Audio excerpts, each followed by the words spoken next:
See, they should have just swapped Ingram or Donovan for Sei. That would have, I think that probably would have been better. Yeah. Because I've advocated for this game on several sites here and there, and one of the most consistent complaints I saw for the people who got past the marketing, which we'll probably get into a little bit later when it becomes a little more relevant, was that brick wall that they ran into with Donovan and Ingram and how they didn't like them, and I had to tell them, guys, it gets better, don't worry. Honestly, it gets better, don't worry, is just kind of, and how often you need to say it is just kind of a bit of a big weak point of this game, period. But that, like I said, that's going to be another rant that we're going to talk about more in marketing and kind of anime culture, but let's stick with Sei. Sei is the other best character. It's like, in a world where we just love to tear her character type to shreds, just put it through the ringer and just kind of make her just tear out her hair and just ask, why am I even a good person? They manage to both do what everyone tries and fails and still manage to kind of keep that good preservation. I remember, like, both when Ray and I were first playing this game, like, we were just so sure she was gonna die any second. And when we did, She was either gonna die, or she's gonna turn out to be, like, the super corrupt villain. she was just the secret agent all along. There was kind of, like, a thing where there was... Well, I mean, there's, like, a dozen hacker side plots. We were worried that she was gonna be that mercenary, or that she was part of the big stupid event that makes everything go to hell. But she didn't. She lived. Yeah.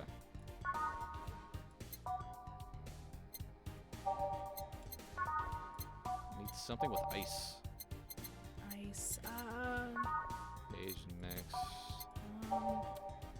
Sugar rush. There we go. Here we go. Yeah, I thought it was Midwest. Sweet goodness. Sweet, girly, happy. My kind of drink.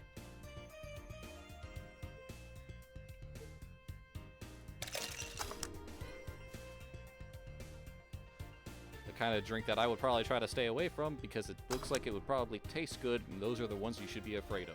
Oh, you know it. Like, there's a stigma against girl drinks and how, like, you gotta drink real tough stuff. Girl drinks are the ones that will destroy you. Like, the fact that you can't taste the alcohol, it means they're winning, and you aren't.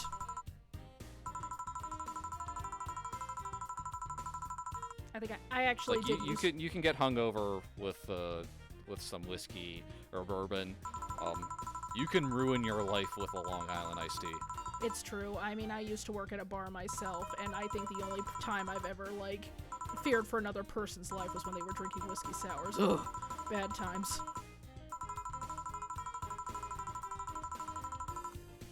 So, given that you did work at a bar for a time, how authentic is this? I would say very. Like, it's both in that it's very authentic in how people are people, and you kind of ultimately do end up caring to all of your regulars to some extent, just occasionally dotted with the jackasses that you would rather care not of, and you do get a ton of interesting stories. There is a bit of a stereotype that, like, bartending is basically like getting a degree in social therapy and making more money for it ultimately, and that's not entirely untrue, unfortunately, on a lot of counts.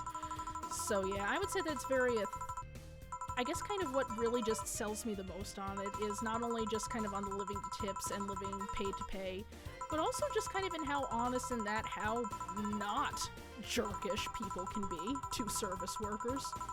How ultimately they are sometimes who even want to, like, have you sit back and talk about their story, even though you kind of can't by your job. You will run into Seis and you will run into Ingrams. I appreciate how the game is honest on both counts.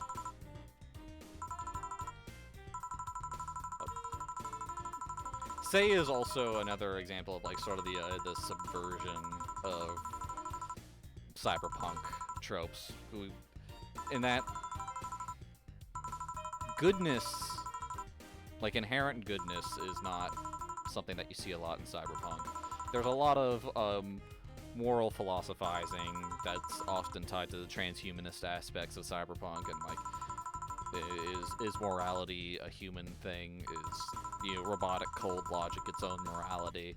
But Sei wants to do good, and that's all she wants. And you don't often see that. You don't often see that in media, period. It's often reserved to, you know, superheroes for the most part. Your Captain Americas and you're supposed to be Supermans. But like, just Sei does the right thing because it's right, and you know, the world doesn't always reward her for it, but she never becomes jaded. She always sincerely believes, and honestly, what you'll see a lot of is that she knows what she's doing. She knows that her profession is a stained one. She'll, like, be talking to your little robot prostitute buddy about being able to identify the machine gun self-defense, and just even giving her tips on a way that she can get past screens just so that she can keep herself safe in a dangerous profession. Like, she's idealistic, but she's not naive, and she's not stupid, and she's not tone deaf to the world around her. And I think that's kind of what really saves her the most, in that kind of what just not only makes her goodness just all the more genuine, but just by how clear the game makes it that she knows what she's doing and the full ramifications, and still making that choice, and ultimately still making her face the consequences, but ultimately not punishing her for either count. Well, I mean, she obviously goes through a lot, but she lives, and she gets to keep her sense of morality. That's almost... You would almost never see that these days in other media. Not just in cyberpunk, but media, period. And that sense of morality, really, like that scene with Dorothy later when she's talking about all the augmentations, illegal augmentations he has, really shows, you know, what her, you know, her core moral compass is, because she could have just turned Dorothy in, and that would have been the legally correct thing to do. But the morally right thing to do would be to, for her at least, is help Dorothy. Honestly, you just never get the sense that Sei wants anyone to come to harm, which is a presence that you need, and a presence that pretty much everybody will universally worry about. And honestly, it's another good way that they use to characterize Jill, because Jill herself is a very jaded, very cynical, not like to the point of just kind of obviously just poo-pooing away any source of morality, but she is kind of a bit more on the bitter end of the spectrum, I would say. But she seems to always respect characters like Dorothy, and another character that you're going to meet later who's in a similar vein of idealism, Kira Mickey. And honestly, to the point that she kind of really appreciates them for doing things she can't do, and that's kind of not only gives both of those characters a good character, it also just kind of casts an interesting and self-reflective light on Jill that I really, really like. So how do you feel about this game's use of the term White Knight?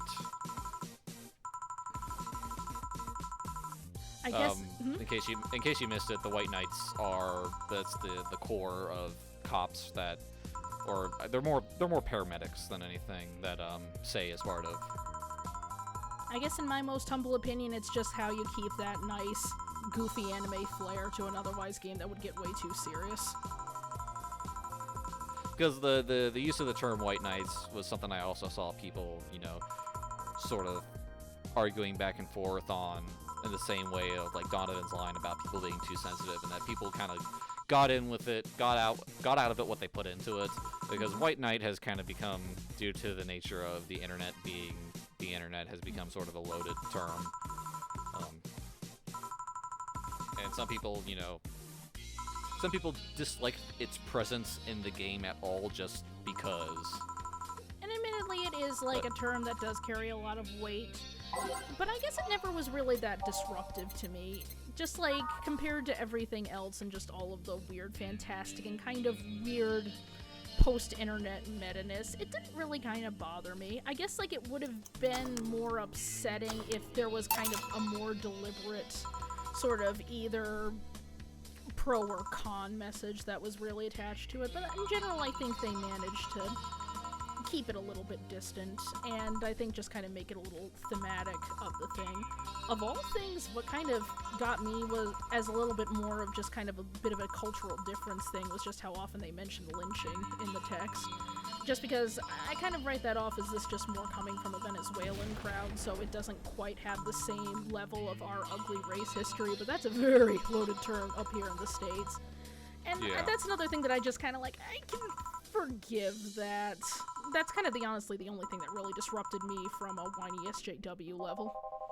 And like I said, that's kind of more of a different history. It happens. Now, this is another example of a dead-on character portrait that works, and I think the reason that she works is the shading. Like, I don't think Gil's shading is especially super around done well. Especially around things like his forehead and just kind of his general face shape profile, but she's kind of mitigating it a lot just by kind of her face already has a very distinct round shape and the glasses only accentuate that. Her bangs are giving like a nice clear path of how the shading is supposed to work. So she looks a little less hyper realistic for it, but I guess that's just kind of another thing that just saves it.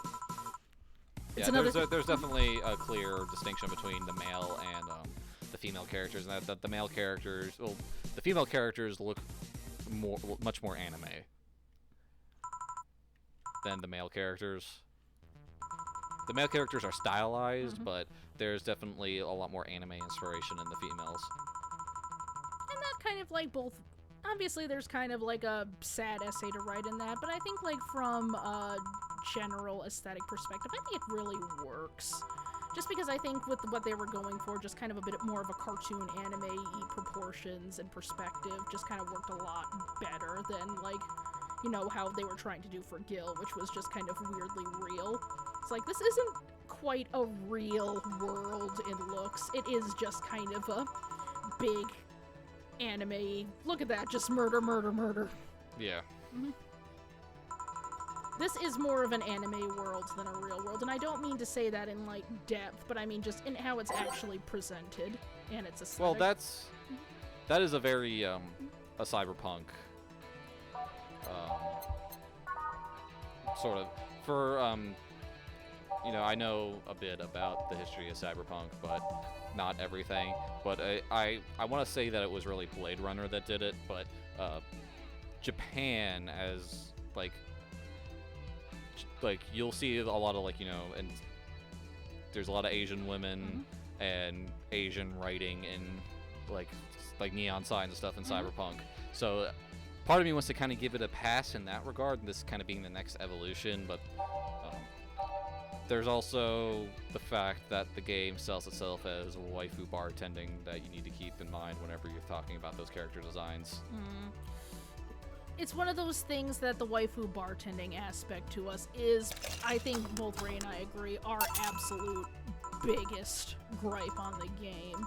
And it kind of comes to a head in a lot of different ways. So it's one of those things that I'm not sure if I want to like delve into all of it right now, or just kind of space it, or just kind of save it as like the big grand climax when it just kind of becomes more apparent. But just like everything else, it's a good thing to kind of keep in mind, especially when you're, the more that we'll see later on, and just what, at the very least originally, this game was trying to sell itself as, when it didn't really know what its market was ultimately going to be.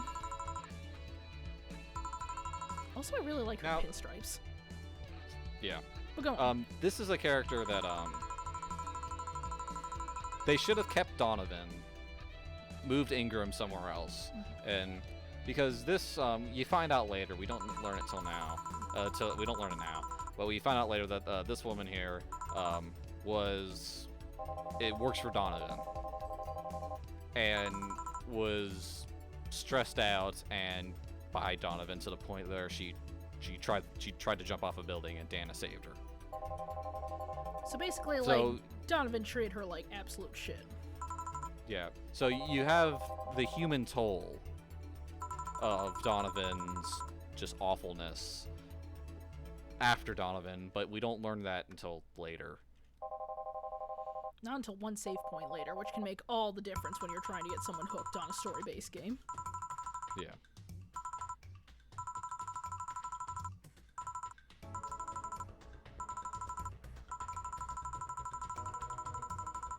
not to mention her arc is really, really interesting in general, and that's another example of like the character that we kind of want to know more of, but don't really get a lot for.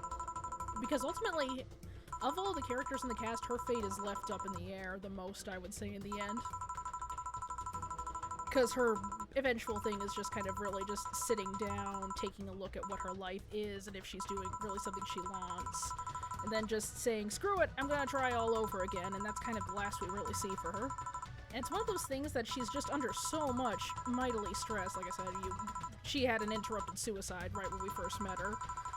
So it kind of works, but it is just kind of like one of those things that leave you both relieved and in legit fear for her safety, especially since we kind of never really see her at her best.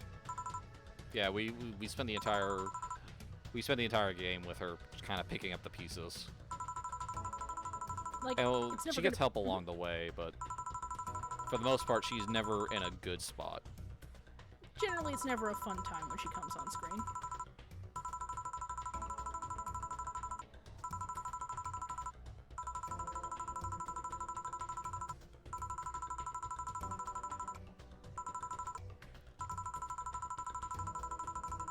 Man, it's like always dangerous, just like when you're playing this game and trying to review it from kind of more of a close reading standpoint. It's just like, just sit back, read the dialogue. This is the game I like. Listen to the music. Mm-hmm. This is why we set up this elaborate excuse to play through it again. Pretty much. I mean, we spent like a month just trying to appropriately augment reality just so we can get this to work. Ultimately, this is kind of both done over Skype between the two of us. Yeah, for logistical reasons, like we're not in the same state, but we do at least have the same time zone on our side. So it took us a while to figure out how to hodgepodge together some Frankenstein's monster that we could do this. And it's all because we just like this game a whole lot. Yeah, like, just all of our criticisms aside, this is kind of one of easily the best game in either of our opinions that came out in 2016. Like, it's... I stopped... After high school or so, even maybe even before that, I stopped really actively playing games. Like, I don't really buy a whole lot of single-player games, or especially story-driven games anymore. I play games mostly socially now, and with a few exceptions here, like I'll buy my Dark Souls, those games that I'm just gonna sink tons of time into, but I don't buy a large variety of games. 2016 was a bit of a different year for me in that I ended up playing a lot of games at or close to release. Knights of Azure, Kindred Spirits, Doom, Dark Souls 3, Overwatch, and this is by a pretty substantial margin my favorite game of the year so far. So, like, that's already saying a lot. And, like, I generally have zero experience with Cyberpunk. I've kind of a little bit of a touch and go when it comes to visual novels, and even I was totally won over by this. And honestly, I just think it's a testament to the writing. It's just there's a sort of vicarious enjoyment you get out of seeing something succeed, and it's clear that there's a lot of love and care that went into this game, and that just bleeds out of it, that you just feed off of. It's like you can tell that everybody who was involved in this project loved what they were doing, not just knew what they were doing. They really sincerely believed in every step of it, and that's something special, even in the indie game world. And I really can kind of safely say I really never played a game quite like this. I hope there's more. I hope, especially like Western development of visual novels is kind of non-existent. We're seeing a lot of stuff crop up on Steam. Most of it's not good, and almost all of it is done in the Japanese style of, you know, here are your dialogue choices. Pick what you want to say, see your ending.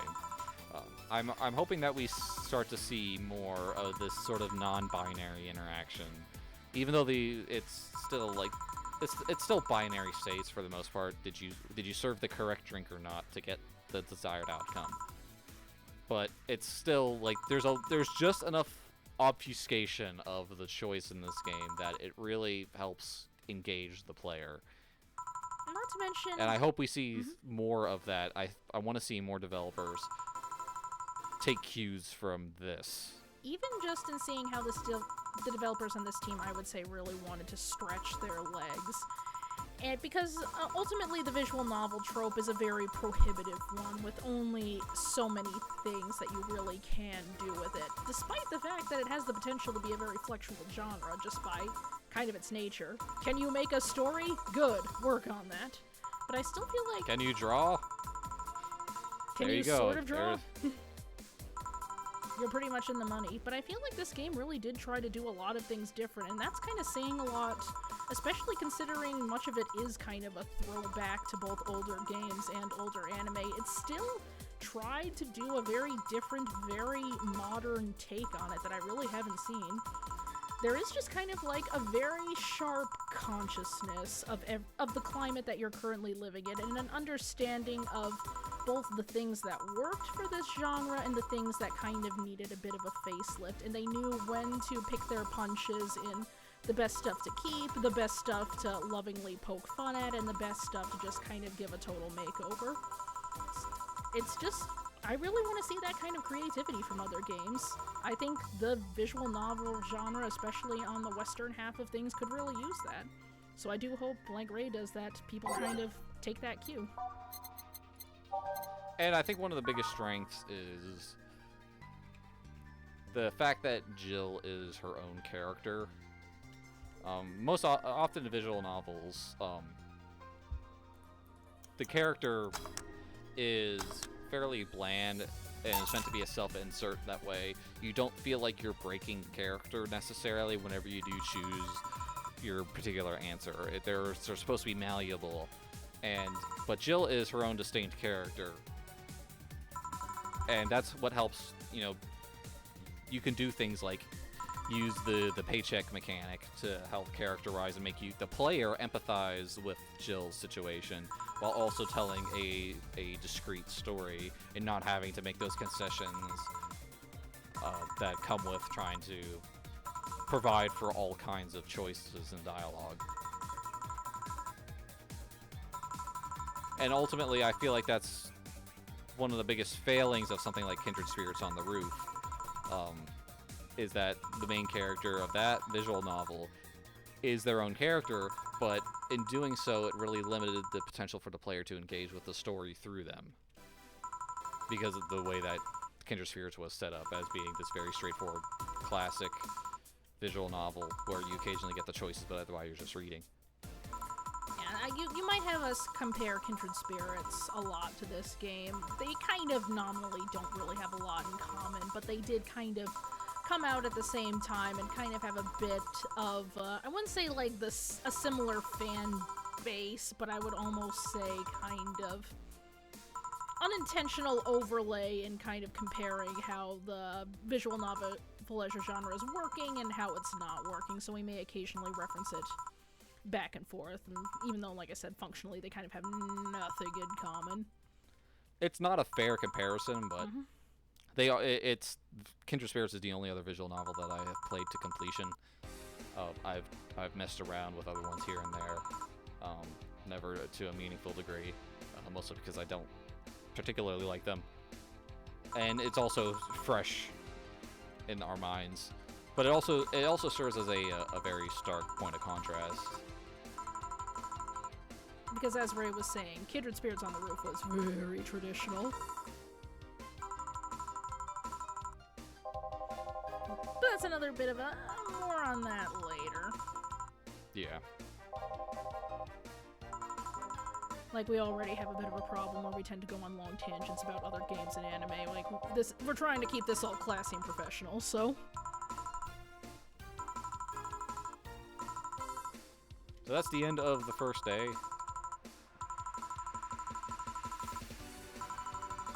Also, like, if you've been keeping up with the whole Corgi subplot, that's the prologue. Go play the prologue. Yeah, it's pretty fun. It's definitely worth it. You get a lot more of two. We'll see them later, but Betty and Deal show up throughout the prologue a whole lot. And if you ended up liking them in the main game, go play the prologue. You get to serve corgis in business suits. Like, come on. Like, I mean, what do you really have to lose? It's free, and you can serve corgis in business suits. Like, at this point, you would have to have somebody pay you not to do that.